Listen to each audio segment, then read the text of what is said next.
Hi, welcome back. Thanks for watching tonight.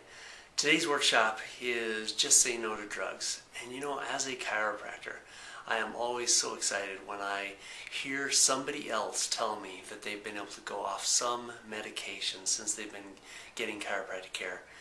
You know, part of the reason they are able to go off that medication is because of getting adjusted and getting the flow of innate intelligence reaching the cells and the cells do their job. That's part of it. But you know, there's another part to it, and that is the commitment that it takes, the desire to literally get off of the medication. It's really a mindset. That's part of the problem. That's really the beginning of overcoming the problem of taking too many drugs, taking too much medication. So I hope you gain some valuable insight from today's workshop, and after you're finished watching this workshop, I highly encourage you to share the information that you learn with as many people as you can. And let's help spread the word of chiropractic and good health to as many people as possible. I'll talk to you in a little bit. Hey guys, I want to welcome you all to our workshop tonight, which, as you all know, is Just Say No to Drugs. And I want to open by just asking a few questions of you guys. And the first one is, of the top 3 causes of death in the United States, what is number 1 for a fabulous tote bag? Medical doctors. I have not heard the correct answer yet. The wrong use of prescription drugs. No, it's actually. I'll give you heart attacks. It's cardiovascular disease. 950,000 deaths a year, cardiovascular disease. What's number 2? Cancer. Frankie, absolutely right. 560,000 deaths. What is number 3? It's actually not drugs. It's medicine as a whole. And not medical mistakes, just medicine. So people who are unhealthy that undergo a surgery, the surgery is successful, but the patient died. Right? Medical mistakes, and they don't publish statistics like that. Actually, I read a study in 2000, Journal of American Medical Association. They said there were 77 million unnecessary prescriptions that year. 77 million unnecessary. They actually said that Pfizer, the largest prescription drug company, spends $7.68 billion on research and $16.9 billion on marketing. So who's really prescribing the drugs? Are doctors or are the patients? Or is the drug company? You're absolutely right. So yearly there's 2.2 million different drug reactions. That's how many that are reported. And that costs us more than $12 billion a year. $12 billion a year that Americans are throwing away. And I just want to read something real quick from this book. If you guys have ever heard of it, it's called Discover Wellness. It's an awesome, awesome book. Some really startling statistics. But I just want to read this quickly. Generally, the American healthcare experience is one in which things are done to you rather than with you. Delays are the rule, and the expectation is that you will wait. Do you know any other business that has, quote, a waiting room, or at least has the nerve to call it that? At times you are literally depersonalized as you're given an arm tag, undressed, and issued a standardized gown. Unbeknownst to you, your name has even been changed. Perhaps you're the 1020 appointment, or you're the hypertensive arthritic in room 2. Most interactions are set up for your minimization. The doctor's standing, you're sitting. The doctor's dressed in a coat of authority, and you're lucky to only be half naked. You're generally outside this process, and if you should enter into it, you're treated as an object within it. So I guess as I introduced Dr. Brad, this is something that I really love about chiropractic and working in this office is the fact that I don't feel like I'm standing and you guys are sitting, even though you guys are sitting right now and laying on the table. But I really feel like that we are really partners in your health, and it means a lot to me, and I know it does to Dr. Brad and Dr. Damien that you trust us with your health. and that we can do this together. So with that, I'd like to introduce Dr. Brad.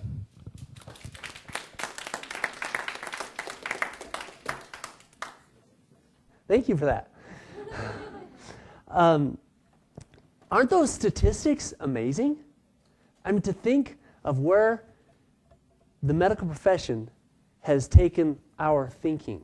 In fact, I have one other statistic to share that builds on what Chris already shared with you. And it's actually not a statistic, it's a quote. Anyone know who Eli Lilly is? Who's Eli Lilly? A drug company. How big of a drug company? One of the biggest. And you know what's really interesting? Is they said that there is no such thing as a safe drug. Every drug has a side effect. Now, they're the ones who are pushing the things, and if they say that, then shouldn't we get a clue from what they're telling us that maybe we ought to look for a different way to handle situations? If we're having some kind of issues, don't most people turn to drugs first? In fact, 15 million people are right now on prescriptions for Prozac. 15 million people. And do you know that 3.5% of those people that are on the drug for Prozac, one of the side effects of Prozac is actually suicidal tendencies and violence. And 3.5% of the people that are on Prozac have now gotten those attributes, those characteristics, that side effect. And they were beforehand absolutely angels. They didn't have those tendencies before. 3.5% of the people. Is that damaging to our society? Are drugs damaging to the way we view our health? So, if that's the case, we need to look for different answers. Because you see, we are all born with an amazing innate intelligence. Every process in your body knows how to do what it's supposed to do, and we never have to even think about it. Perfect example of this is my oldest daughter. A few years ago, we were on this bike ride, and we were going down this little hill. And as we were going down this little hill, one of my other daughters was way ahead, and she was putting on the brakes and really not so far ahead. And I wanted to kind of stay close, and so I encouraged my daughter. I said, don't put on the brakes, just stay up with us. She's way ahead, and we got to stay together. I got to be able to see both of you. And then I kind of, was putting on the brakes just so I'd stay with her, and I got a little ahead of her. And then all of a sudden, I heard this, "Wah!" And she hits the deck. And then, of course, she's crying, and she's really, and I just felt like the biggest heel because I told her to not put on the brakes, and she needed the brakes for her comfort level, and she lost control, and she actually broke her arm. And, I felt really bad as a dad that she broke her arm. But something happened for her, and something happened that really taught a wonderful principle. And that is, that first night, we weren't sure that she broke her arm. In fact, what was really sad about this whole situation is this happened when I was in Kansas City. And when I lived out in Kansas City, I was racing my bike an awful lot. And there was this bike race coming up that weekend, which I was going to participate in. And what was wonderful about that specific bike race is it was an opportunity for kids to compete in this bike race. And so my kids loved to come and race in these little kids races that meant absolutely nothing, but they all get a medal and it makes them feel good. So they were really excited about this. And so that's, of course, what we were doing. We were out on a training ride for the bike race. And, of course, the race is like 100 yards long. And, so she breaks her arm, and she wasn't able to race in this race that Saturday because of it. Next morning, after she broke her arm, I was pretty convinced that she had broken it. We took her to the doctor, and we got her put into a cast. Now, here's my question for you. Did the doctor heal her arm? Of course not. And everyone would know that the doctor didn't have anything to do with the healing of that arm. But what was necessary is the doctor had to facilitate the proper healing, didn't he? He had to put it into a cast and stabilize it so that any movement, didn't make it worse and actually make it to where it didn't heal. So the doctors facilitated the healing, but they didn't create the healing. Well, here's what happens. When we are born, we are not born with a deficiency of any type of drug, are we? Have you ever heard of that? Oh, well, they've got a deficiency in aspirin. They've got a deficiency in ibuprofen. I mean, you've never heard of that. That's ridiculous, isn't it? But you would think that they must be deficient in it if that's what they're getting prescribed all the time. So Brianna, when she broke her arm, didn't need medication in order for her body to heal. What she needed was the innate intelligence, the message from her brain being sent down to the cells in her bone that said, okay, take out these bone cells, and then we're going to lay down some new bone cells, and then over a period of weeks, the arm will become strong again. And you know what? She's never had any complications from that broken arm. She functions absolutely fine. In fact, it was such a minor break that it won't have any degeneration later. I mean, she's perfectly fine from that broken arm because she got it casted. And we were grateful that the medical doctor was able to put her in a cast. See, that's where medicine comes in. They're great at crisis care. But it's when we use them for something other than crisis care. That's what's not good. Because, you see, innate intelligence allows for us to be able to adapt. Who has ever been mountain climbing before? Okay, a few. And when you, for example, has anyone climbed the crest? Okay. You know, it's a good little hike up there, isn't it? It's a good hike. And you know, when you're up there, the amount of oxygen is less up there than it is down here. You know, there's about a 5,000 foot difference. And so you notice that it's harder. Not only are you breathing harder because you're exercising, but you're breathing harder because there's less oxygen. Now, that's just at 10,700 feet. What do you think it's like at 14,000 feet? Or at 18,000 feet? Is there a difference? Is there less oxygen? So how does your body adapt to that? What happens? What happens to the red blood cells to make it to where you don't die when you're up there? Anyone know? Well, do we need more oxygen when we're up there? There's less oxygen, and the body senses there's not enough oxygen. There's a problem here. So what the body does is it will actually, now of course the red blood cells are the cells that actually carry oxygen to all of your cells in the body. So what happens is when you climb, for example, not you, maybe some of you will, but most of you probably won't climb Mount Everest. But when they climb Mount Everest, they have to acclimate, and they go to a certain level and they stay there for a while. And they go in stages because it takes time for the body to adapt and acclimate in order to produce enough red blood cells so that you can have enough oxygen. And of course, when you're climbing at that altitude, they take a couple of steps and have to rest. And they take another couple of steps. So what happens is this beautiful thing called innate intelligence allows every adaptive response to happen in your body. Isn't that amazing? To think that our bodies can do that? You know, no medical doctor can do that for you. None of them. So, it also allows for adaptation in what some people might think that's a negative response. Let me give you an example. Who has ever taken their shoes off, taken their socks off, and then stood on a block of ice? None of us, right? Because that would be stupid to do. We don't do that. But imagine for a minute that you somehow lose your senses and you decide, oh, that would be a really cool thing. I'll just take my shoes and socks on and stand on a block of ice. What's going to happen to your feet because you're standing on that block of ice? They're going to get cold. And will that be comfortable? No. And because of that message saying, my feet are cold, what do you want to do?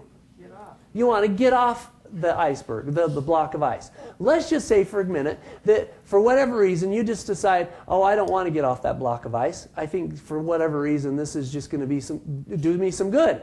So you're standing on this block of ice. Well, first of all, are you going to die because you're standing on a block of ice? No. Probably not. At least not right away. If you stood there long enough, you might die of starvation or whatever. But you're probably not going to die from a block of ice. But do you know why you're not going to die from standing on a block of ice? First of all, you might lose your feet. Does that make sense? If you're standing on a block of ice, you might lose your feet. And the reason why you lose your feet is because there's an innate intelligence response that says something is really, really cold down there, and we need to keep the body alive. And so the core needs to stay alive, and there's a message that says stop sending blood down to that area where it gets so cold that it brings that blood back up and the heart will die. Isn't that beautiful? You might lose your feet, but you're going to stay alive. You see, what happens is you adapt physiologically to situations to keep you alive, and sometimes you might have to lose a part in the process. Unless you do what? Get off the iceberg. Get off that block of ice because it's not doing you any good. So, physiological adaptation can be pathological, which means, of course, something bad, right? Pathology, the study of abnormal physiology. So what happens is if something bad is happening in your body, like, for example, do you know of anyone that is taking or has taken medication for high blood pressure? Yeah, about everybody knows somebody who's been taking some medication for high blood pressure. Well, there's a reason why your innate intelligence says your blood pressure has to be high. It has to be high in order to survive, to allow you to live. And it might be at the expense of something else going wrong in your body. But the innate intelligence says it's working perfectly. So the answer is not necessarily to take medication for reducing the blood pressure. Now, if your blood pressure is really high, I want to be really clear. I'm not telling anyone to stop taking drugs. I'm not telling you to self-prescribe and just stop taking all your medications. I'm not saying that. Use wisdom. Use help. There are medical doctors. If they prescribe those to you, go to your medical doctor and let them help you. Let them know what you would like to do, though. But if you're taking medication for high blood pressure, you ought to start looking at what is the cause? Why is my blood pressure? Why does the innate intelligence say that my blood pressure needs to be so high that I need to take a medication? And when you start understanding and figuring that out, so many people are able to come off of their blood pressure medication, or their cholesterol-lowering medication, or their asthma medication, or medication for any number of things. Get off the block of ice. Now here's what happens. We can change our environment, and it can change the way the body adapts, right? What's the easiest way to change the environment if you're standing on a block of ice? To get off the block of ice. And when you get off the block of ice, what do you think is going to happen to the blood flow going back down to the feet? It's going to return. You're going to start getting blood flow going back to your feet. If you haven't lost your feet yet, it will do its best to bring your feet back to life and keep your feet, because it realizes feet are a good idea. They help you run from tigers. They help you gather food. The innate intelligence says that's a good thing. So you can change the external environment, and it's going to help. For example, when I was young, I had asthma. And I remember going to see my doctor, my medical doctor. And I remember him telling me that you can't have a dog, you can't have a cat, and you can't have a horse or anything like that. And you better make sure that there's absolutely no dust anywhere. And was he changing the external environment? He was trying to make it to where I didn't enjoy my life as a child. That's what I thought. I wanted a dog. I wanted a cat. So then we moved to a farm. And I was 8 years old when we moved to the farm. And that's when, of course, I found out that I couldn't have a horse and all the... Of course, you know what? We had those things. And in fact, I had to go haul the hay. I loved hauling hay. It's one of my favorite things to do growing up. But you know, I wore this mask because there was so much dust, it would make it to where I couldn't breathe. In fact, I loved hauling hay so much that I even got a job, several different jobs all summer long. I would haul hay for whoever needed help hauling hay. It was a cool thing to do. Farm boys growing up, get big muscles, hauling the hay. But I couldn't breathe. And I had to wear that funny mask all the time. It was such a pain that I didn't wear it all the time. And so I breathed terrible all the time. Do you know that if I would have stopped hanging around the horses, and if I'd have stopped hanging around all that hay, and I wouldn't have had a cat or a dog, and there was absolutely no dust, and I lived in a little bubble, I would breathe better? Do you realize that? I would have. That's funny. You know, you change the external environment, and it helps. It helps the symptoms go away. But you change the internal environment, and then your body can start to adapt to those things. And then you can start to still function. See, what happens is there are these Siamese twins, Masha and Dasha. Do you remember the story about Masha and Dasha, Margaret Ann? Anyone else heard about Masha and Dasha? So these beautiful little girls were born in Russia back in, I believe, the late 50s. And after they were born, the medical doctors over in Russia thought, wow, this is really, really cool. There are these Siamese twins, and we could actually learn a lot by studying these Siamese twins. So they took the Siamese twins away from their mom, and they told the mother that they had died. How terrible is that? And so this mom, of course, lost her babies, obviously devastated from that. And these two babies, from birth, are growing up in an institution with no mother, with virtually no love, and it's just a terrible situation. But one very important thing was found out, the studying of these Siamese twins. What they found is these twins, they shared a lot of the internal organs, because what happens is they had 3 legs. One controlled one leg, the other controlled the other leg, and then they had a third leg that was just kind of hanging out the back just for looks. Didn't really have any purpose. And so they both had their own hearts.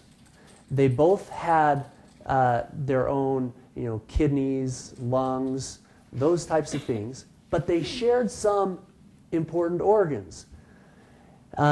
In fact, sometimes they would disagree on when they needed to go to the bathroom. And it created a problem for them sometimes, because the message going to one was different than the message going to the other.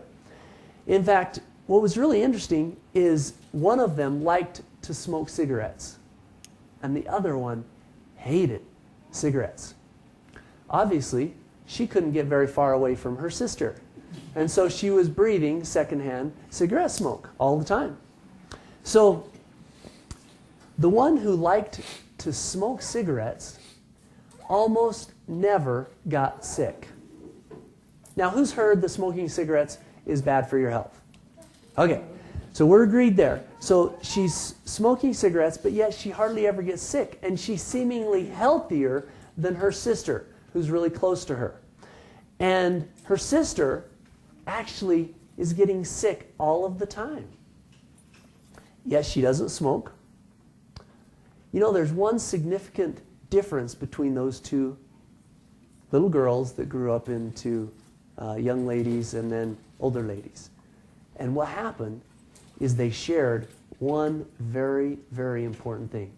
The blood system, the circulatory system, which means that seemingly any germ that is in one is going to circle through the bloodstream of the other person. Does that make sense? So they're going to any germ that's there Well, if one's getting sick, if germs are the cause of disease, then if one of them gets sick, shouldn't the other one get sick too? You would think so, right? But in fact, these little girls got sick differently. What's the reason? Because they didn't share a nerve system. You see, what happened is one of them, their constitution was stronger, their nerve system was stronger than the other one, and so one of them could get sick because of that germ that was in the bloodstream, and the other one's nerve system was strong enough to allow the immune system to be strong enough not to get sick. Isn't that beautiful? That's innate intelligence, hard at work. So that's the good that came from Masha and Dasha. But here's what's exciting. It was about 40 years later, Masha and Dasha were reunited with their mother. That's the good news. So, how do you change the internal environment then? Now, of course, what is the most important part of our internal environment? What controls and coordinates every other system in the body? The brain and the nerve system. So, how do you strengthen your brain and your nerve system? Well, first of all, the most important thing is to reduce subluxation. Subluxation is where the bones shift out of position and it puts pressure on the nerves. And as that pressure is on the nerves, does it make sense that absolutely whatever is on the end of that nerve cannot function at 100%? It's impossible. You cannot have optimal health if there is pressure on the nerves. So if you want to have 100% health, what's the most important thing you should do? Get an adjustment. Have a straight spine. Remove the subluxation. Get the pressure off your nerve system. And then you can have the best health possible. Now, are there other things that you should do to have better health? Yeah, you got to eat well. You got to exercise. There are a lot of things that you need to do. But reduce the subluxation. So, you all have a rubber band. Everybody have a rubber band? All right. So, what I want you to do is get this rubber band, and I want you to wrap it around your finger. Everybody do it with me. Now wrap it around again. And then again.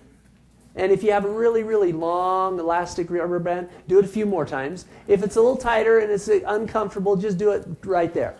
So everybody got their rubber band on their finger like that? Okay, hold it up here like this. Everybody, okay? So as you have that rubber band around your finger, is there a symptom happening in your finger? It's shutting off the blood. That's the cause. What's the symptom? Purple. It's turning purple. And if you leave it there long enough, could it start hurting? Well, if it's too tight, I don't want you, this is going to take 60 seconds, so don't kill yourself. Don't lose your finger.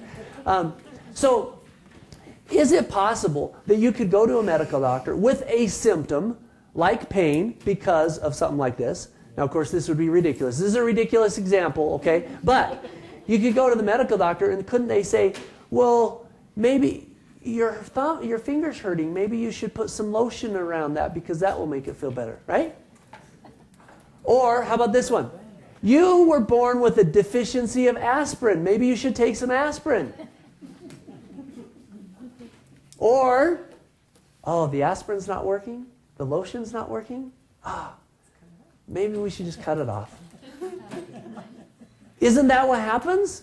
You have a symptom, and that's the treatment that you get. Well, the only obvious thing is what? Yeah, there you go. I saw one flying.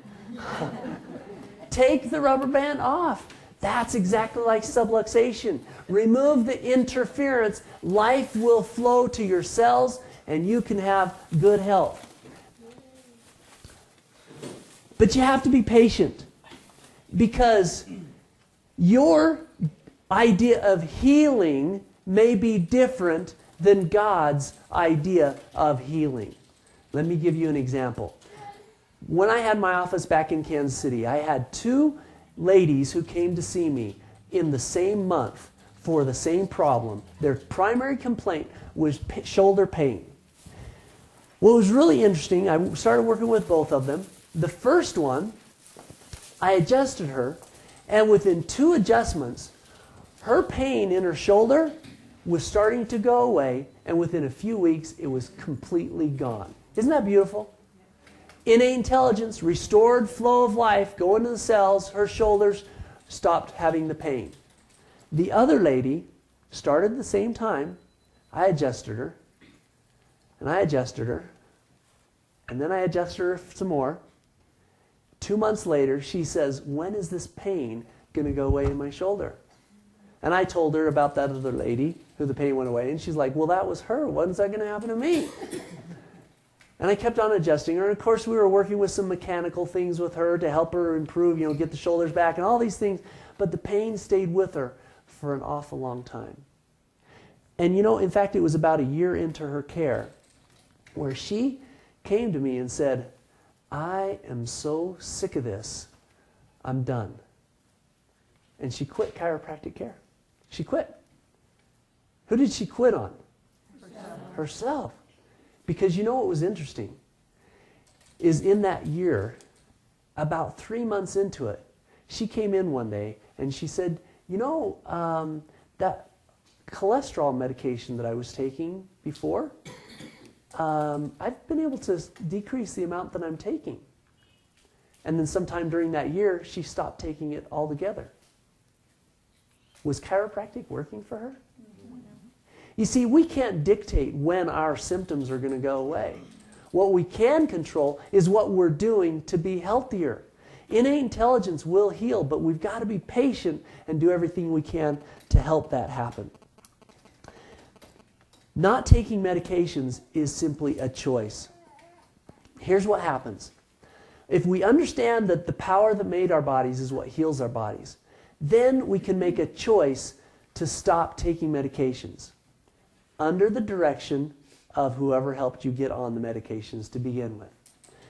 Here's what happened for me. All the time growing up, I was taking a lot of medication for asthma. I was taking medication for allergies. I was taking medication for sinus problems. And I had a faucet right here. It's a very big faucet. And it was really efficient at draining. And so I love riding a bike. And this one day, when I lived back in Kansas City, my nose was just running so bad, and I was just so fed up. And I was at that point still taking medication for this sinus problem that I had. Trying to dry up the runny nose. Of course, that's what a medication for runny nose does, right? It dries it up so it doesn't drain. So you got all that garbage that's in there that's got to come out. It dries up all the mucus and the things that are letting the bacteria and the germs drain so that all the germs and bacteria stay inside of you. That sounds smart, right? So what happens is I just got fed up and I said, I am done. I am not going to take that anymore. And I went on a bike ride. And it was, to date, there's only been one bike ride more miserable than that bike ride. And that was because of the distance and everything else. But this one was a very short bike ride, and I was so miserable. I was leaking terribly. And I got so fed up halfway through my ride, I got off my bike and I just started crying. And I thought, why is it running like this? But I was committed because before I left on that bike ride, I was so sick of having the dry eyes, not being able to see because I wore contacts when I rode my bike because the medication that I was taking would dry me up. And then I'd get really sleepy and I couldn't stay awake in class. And so I made that commitment before that ride. I am done. And so I went on that ride and I was draining and I finished that ride. I came home and I got some ice cubes because I was just burning up. I got some ice cubes and just got the sinuses really good and cold. And I laid down, I went to sleep. And you know what? I woke up the next morning and it was just a little trickle. And that was the last time that I ever took medication for sinus problems. And I've had times when I've had a little bit of a runny nose. But you see, what happened is I had to make that commitment that I was simply not going to take it anymore. And I had to retrain my body to know that it didn't need that medication to dry it up. It was a good thing to let the stuff cleanse and clear out, and then I would be okay.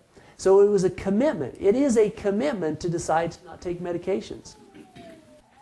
Raise your hand if you since you've been getting adjusted, are taking less medication than when you first started? Okay, so a few of you. Let me share this. Frankie, you used to have to take pills to sleep at night. And you were taking some pills for pain also. And anxiety. And you're not taking those anymore. Let's give Frankie a hand. Here's another one. There's no name on this one. Maybe you want to keep it. Not on this one. Metformin, Vicodin. Oh, there it is. Yeah. That's Margaret Ann. Let's give her a hand for that.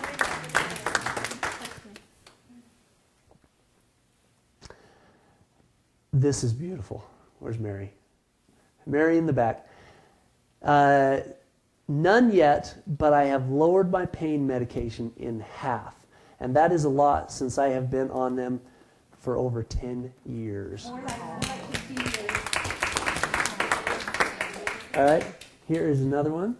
I have not been taking my blood pressure meds in over a week and no Flexeril at night and been using my blood pressure monitor and it's been normal every day since. Tabitha.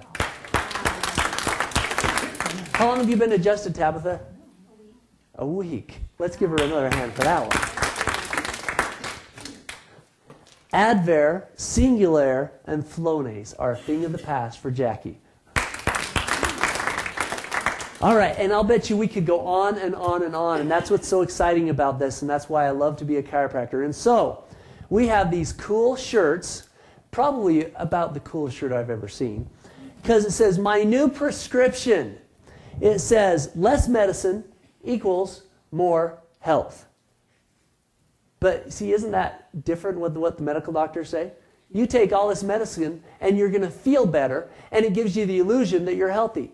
At the expense of what? Your health. So the new prescription is less medicine, more health. So we have these shirts for everyone that gave us one of these and that you have been able to decrease your medication. What we wanted to do is make sure that we got the right sizes for everybody. So everybody that came tonight that had that happen where you're taking less medication, you get one of these cool shirts. And I just ask you to wear it proudly and share the message of chiropractic.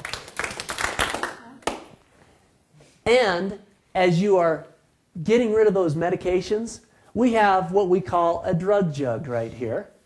And so as you're not taking the medicine, after you've gotten rid of the medicine appropriately, don't flush it down the toilet. It's not a good idea to do that. It's not good for our environment. It's not good for everybody else. But when you get rid of that, we don't want any pills, okay? Don't bring any pills to us. But you bring the bottles into us, and we get to put them into one of our drug jugs. So I encourage you to do that. Also, just so you know, is it this Saturday? This Saturday from 9 to 2 at the Santa Ana Star Center. They're actually having the City of Rio Rancho's regular hazardous waste cleanup, so you can take your pharmaceuticals, even the really dangerous ones, and the police department will actually be on hand to accept those for you so that they can be destroyed in a safe manner, and no children will be finding those. So that's this Saturday at the Santa Ana Star Center. I'm sure you can go to the city's website and you get more information on that. One of my favorite things as a chiropractor is to see people's lives change. And to have people who have had a headache and have that go away. And people who have been on pain medication for 10 years and to be able to decrease that. And I'm excited because that's going to go away. And to have people's blood pressure come down, they're not taking medication, and have their cholesterol come down and have it be normal again. And all these things that can happen. My question to you is, who do you know that doesn't know chiropractic can help them? And who do you know that maybe even seeing a chiropractor, but it's just for pain relief, and they're going to get popped a few times, and they're really not going to get the help that they need long enough to truly change their life? All you need to do is share this information with them, and we will do whatever we can to help them. Now, some of you are guests here tonight. I have something very special for you. All you need to do is chat with Diana or Tina. Raise your hand. There you go. Diana or Tina, and they will set you up for a new client exam, which will include all the x-rays and everything that we'll need to know to see if we can help you. And for being here tonight, that exam is going to happen to you at no charge. And so thank you for being here. Thank you for helping us carry the torch. Welcome back. Well, I'm glad you were able to watch this, and I hope you were able to get some valuable information that will help you. Not only help you, but help the people that you love. So I have some homework for you to do today, and really it's very simple. Oftentimes when somebody watches a workshop or they come to one of the workshops, they get information that they realize, wow, they could just improve a couple of little things and it'd improve their life, improve their health, which is why so many of our clients come back over and over. I was just talking to one of our clients, and since she's been a client of ours in our office for almost the last year, she has only missed 2 of our Tuesday night workshops. She's here virtually every week. And obviously for her, she finds a lot of value and she gets a lot of great information, and her life has changed because of that. She also was on 18 different medications before she started care, and now she's on 3. So her life has totally changed. So really the homework that I have for you to do is look at how you can strengthen your internal environment. We talked about the external environment and the internal environment. And you can change things in your external environment, like I talked about asthma and to get rid of the cat and the dog and those kinds of things. Those are the external things that we sometimes don't have control over. We do have control over our internal environment. And that internal environment is dictated by what we do to ourselves and for ourselves. So what I encourage you to do is look at 2 different areas where you can strengthen your own internal environment. Whether that be strengthening your spine, your nerve system.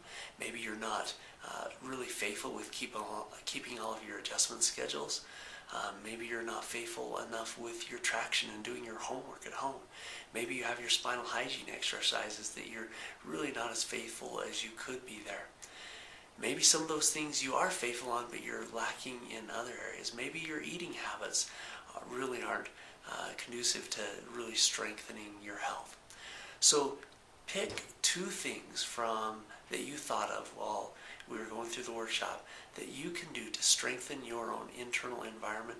Write those things down, journal them, and then look back 2, 3, 4, 6 weeks from now and be able to see how much you have grown and how things have improved for you. So until next time, live your life to the fullest.